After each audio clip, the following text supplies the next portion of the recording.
There's enough in your vortex to keep you thriving for 20 or 30 lifetimes. That's how dynamic it is. That's how big it is. And you want some of it. How are you going to get it? You got to tune your tuner to the frequency of what your inner being is broadcasting, which is what we're calling the receptive mode. You got to get in the receptive mode. You've got to think like your inner being thinks in order to be in that receptive mode. You can't be blaming your husband. You can't be blaming the economy. You can't be blaming government. You can't be blaming an employer. You can't be focused on the absence of what you want and tune your tuner to what your inner being is broadcasting. And your inner being is not going to change its broadcast to match yours ever. Your inner being is going to stand in your prosperity. You got to find a way to be there too. So let's talk about you being in the receptive mode. So the receptive mode means you've got your tuner set for something. And if you're walking around in this world like most people, what you're observing is what's causing you to set your tuner. Esther set her tuner from a telephone call she received just for a moment until she realized she'd done it, and then she said, uh-oh, gotta go. And then she did something about setting her tuner differently. You see what we're getting at? Money is the hardest thing, really, because that's the thing that you've been worried about the most for the longest. And that's the thing that you've activated a bunch of vibrations about, usually, that you're not going to change overnight, but you can change them, and you must. If you want the prosperity that is due to you, you've got to cash in that vibrational currency. And the way you cash in your vibrational currency is by finding a way to line up with it, which means right here, right now, you've got to make the decision. Not right here, right now. We don't mean this is the only now. There's going to be another and another and another and another and another and another and another. But sooner or later, one of these nows that you're standing in the middle of, you've got to be willing to give up your arguing for your limitations. Because every time you say, I can't, or I haven't, or it's hard, or nobody that I know is doing it, then you're just practicing setting your receptive mode to something else. So if your receptive mode is not set to this frequency, what's it set to? This one? This one, this one, this one, this one. There's plenty of frequencies, just like on your radio stations and your vehicles. There's lots of different frequencies. It's endless. That dial is long and endless. You can set it to anything along the way. So how do you know where you've set it? How do you know where you've set your tuner? Two ways: how you feel and what's happening. And both are good ways to know. So if prosperity isn't flowing in incredible abundance to you, knowing what's in your vortex as we do, you got your tuner set in a screwy way. And the reason that you do, it's usually for a couple of reasons. One is the habit of just observing what is. What is compelling. We know that it is. Bills are compelling. When they come, they get your attention. We know that what you're observing is compelling. The other reason that you often set your tuner differently than we would like you to is because you still don't believe in the vortex. You don't believe in the vortex reality in the same way that you believe in the bank account reality. The bank account reality is just more obvious. Everybody, including your banker, your credit card holders, they all believe in your current reality. Your credit score believes in your current reality. In other words, there's so much to observe that believes in your current reality. And your current reality does not mean diddly squat, because that is what's temporary. That's what's temporary. That changes. And we'd like to say to you that the true earning that you're doing is not what you're doing through your action. The true earning that you're doing is what you're doing with your vibrational balance.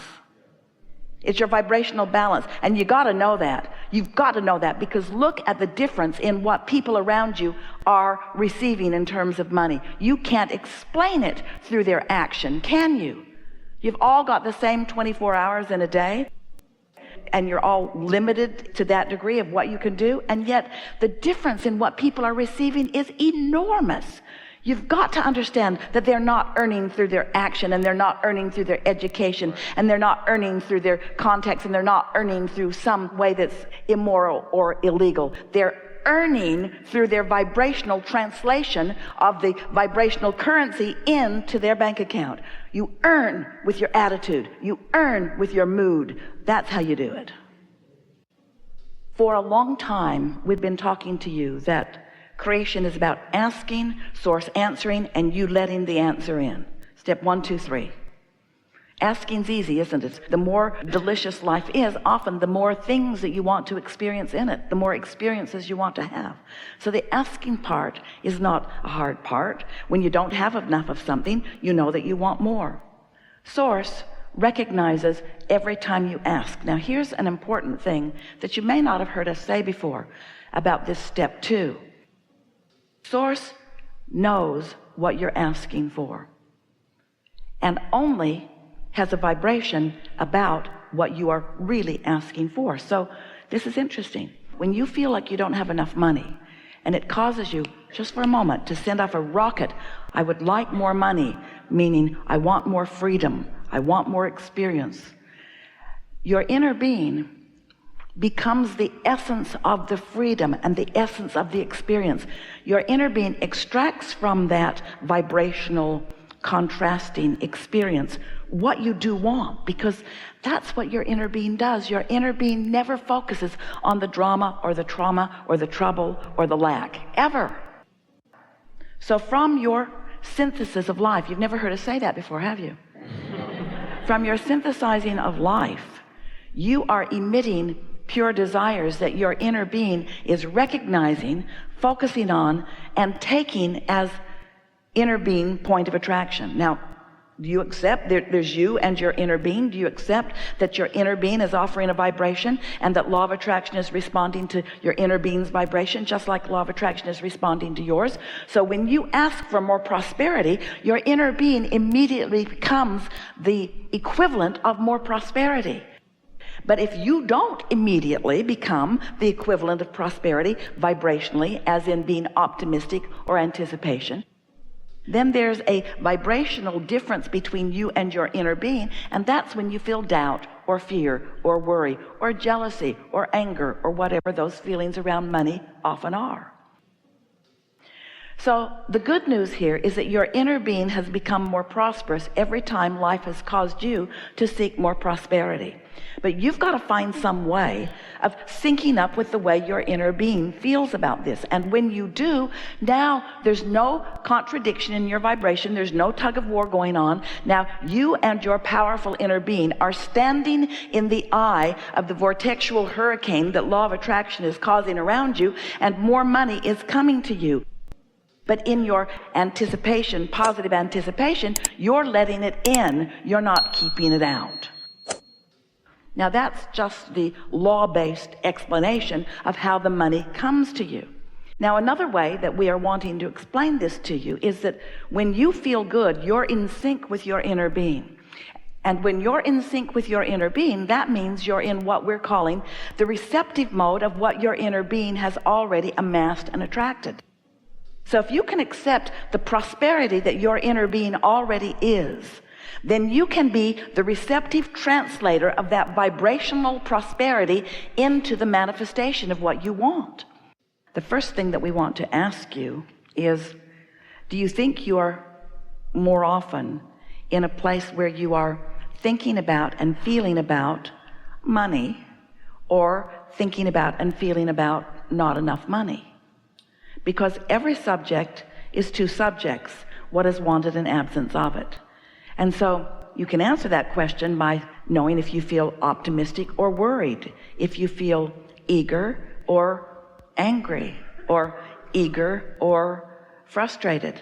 In other words, you can tell by the way you feel whether you're thinking about money in the way the source within you is thinking about it for you, or whether you're thinking about it in a different way. Now, here's another way that you could look at this. We know, if you've been listening to us at all, you've heard every bit of that before, so no new news there. We're going to keep talking until you hear some new news, because until you find another way of looking at this, nothing's going to shift in you. And unless something shifts, then your experience can't change. So that's what we do. We keep coming at it from another direction and another direction and another direction until suddenly you have an understanding, and then you feel different. And when you feel different, then you attract different. And when you attract different, then you experience different manifestations. So that's the whole objective here in this really important topic. We wrote a book called Getting into the Vortex because we wanted to make this vibrational version of you something that felt more real to you. Because you can't see it or hear it or smell it or taste it or touch it.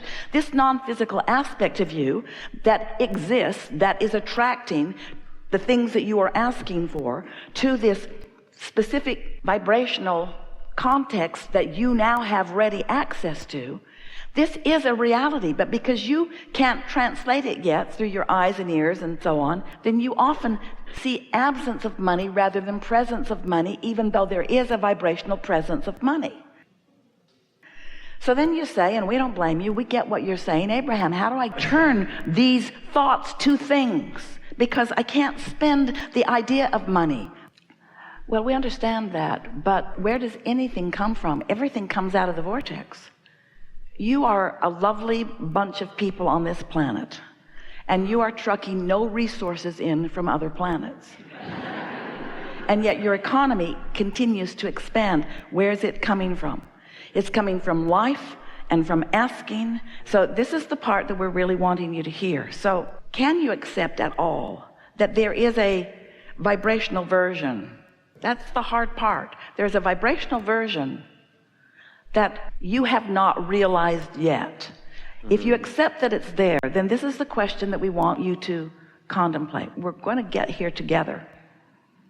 If it exists in vibrational form, how does it become a reality? How does the idea of prosperity translate into something that is in my bank account? How do I turn those vibrations to those thoughts, to those things? How does that happen? Well, it happens by your practicing the thoughts that allow it to turn to those things, not practicing the opposite of those thoughts. When you say, I'm afraid there won't be enough, that's practicing the opposite of the thoughts. And we know, oh, it must drive you crazy. Abraham, if you were standing where I'm standing, look at what I'm looking at, you'd feel the way I feel. And we say, we know that what you're living feels so real because what you are feeling is turning to things all the time. So if you don't feel like there's enough money, then that's the way it's turning out. And then you say, see, I was right. This worry was valid because I worried about this and this is the way that it is. See, I'm right to worry. And we say, the universe will respond to the vibration that you emit. So you have to show yourself something different. We understand and we get why you're feeling the way you do. But we are going to help you find another way of looking at this that will shift something in you that will change your point of attraction. So, on we go. You create your own reality, blah, blah, blah, blah, blah. You ask and you throw it in the vortex, blah, blah, blah, blah, blah. We know you're sick to death of the vortex. But now, here the prosperity is in the vortex. How are you going to translate into your experience the prosperity that we promise you, blah, blah, blah, blah, blah, is there? How are you going to get it out? How are you going to be the realizer of it? Well, if you can understand creation in terms of broadcasting and receiving, broadcasting and receiving, broadcasting and receiving, so your inner being is broadcasting prosperity, but you're broadcasting doubt. How's that working out? You've got to line up with the frequency that your inner being is broadcasting.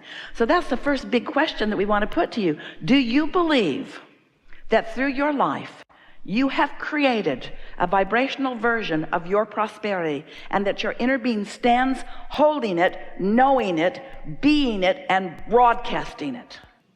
And since your inner being is broadcasting it, what does that mean about your inner being's experience relative to law of attraction? If your inner being is broadcasting prosperity, what does that mean is coming back to your inner being? Oh, that vortex is dynamic. It's dynamic, it's growing, it's big, it's riches that you cannot identify yet.